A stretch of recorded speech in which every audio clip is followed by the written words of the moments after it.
Venezuela जब रूस और अमेरिका के टकराव का केंद्र बनते जा रहा है और इसका कारण ये है कि अमेरिका वेनेजुएला पर शिकंजा कस रहा है।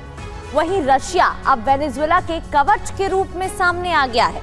मुमकिन है कि इससे रूस अमेरिका के बीच टकराव बढ़ेगा, लेकिन सवाल ये है कि क्या अब कैरिबियन सी में जंग अमेरिका के लिए आसान होगी? जवाब इस रिपोर्ट में देखिए। अमेरिका से टकराव के मोर्चे पर रूस के लॉजिस्टिक्स विमान का वेनेजुएला में उतरना मादुरो के लिए सबसे बड़ी राहत लेकर आया था।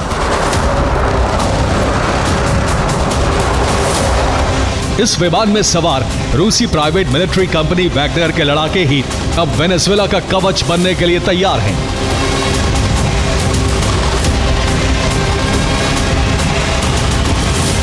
लेकिन ना तो ट्रंप इस मोर्चे पर समझौते को राजी हैं, ना ही कदम पीछे खींचने को। वेनेजुएला फ्रंट समंदर में होगी जंग।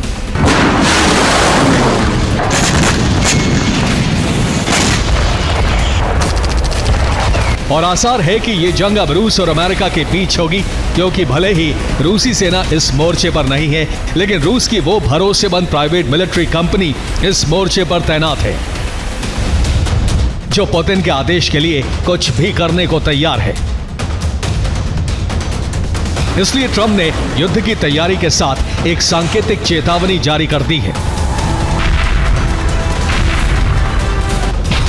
इस चेतावनी में मेक्सिको को लबादे में लपेटा गया है, जिसमें कहा गया है कि ट्रंप प्रशासन मेक्सिको पर हमले की तैयारी में है और ये तैयारी मेक्सिको के ड्रग कार्टेल के खिलाफ अभियान की है, जिसमें अमेरिकी सेना और खुफिया एजेंसी मिलकर काम करेंगी। चौंकाने वाली बात यह है कि ऐसी ही धमकी अमेरिका ने वेनेजुएला के लिए भी जारी की थी, लेकिन मादुरो और पुतिन के बीच हुई डील के बाद ट्रंप की धमकी को बेअसर मान लिया गया। पर अब मेक्सिको की आड़ में ड्रग कार्टेल को टारगेट बनाकर अमेरिका ने वेनेजुएला और रूस को एक साथ धमकी दे दी है।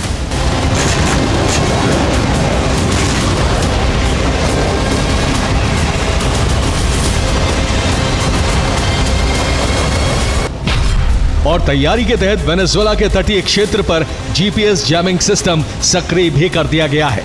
इसके अलावा वेनेजुएला के समुद्री एक्शन पर निगरानी बढ़ा दी गई है। यही नहीं, घेराव के मोर्चे पर अमेरिका ने वेनेजुएला और रूस के लिए संकट भी बढ़ाया है। अमेरिकी नौसेना ने कैरेबियन सागर में USS Gravely, USS Jason Dunham, USS Samson और एक परमाणु ऊर्जा से चलने वाली पनडुब्बी तैनात कर दी है। इनके अलावा एम्फीबियस रेडी ग्रुप भी सक्रिय कर दिया है, जिसमें यूएसएस लॉर्ड जिमा, यूएसएस सैंट एंटोनियो और USS fort Lauderdale marine unit और हेलीकॉप्टर फोर्स के साथ तैनात कर दिए हैं।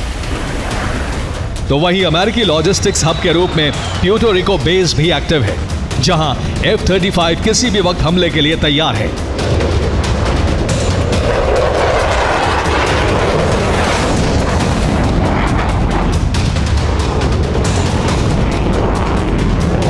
लेकिन क्या रूस की एंट्री के बाद अमेरिका के लिए वेनेजुएला पर हमला आसान होगा? जवाब आपको चौंका देगा। Institute of law and national security के सैन्य विश्लेषक अलेक्जेंडर स्टेपनोव के मुताबिक वेनेजुएला के खिलाफ अमेरिकी सैन्य अभियान विरोध की वजह से मुश्किल में पड़ जाएगा। इस अभियान से ट्रंप प्रशासन के लिए खतरा बढ़ जाएगा। वहीं बोलिवेरियन गणराज्य की संप्रभुता का अस्तित्व भी खतरे में आ जाएगा।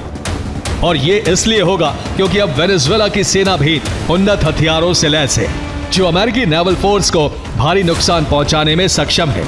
इनमें रूस के Su-30 MK फाइटर जेट्स और चीन की एंटीशिप मिसाइल शामिल हैं। इनके अलावा ईरान की तेज गति वाली हमलावर नौका भी वेनेजुएला के पास है।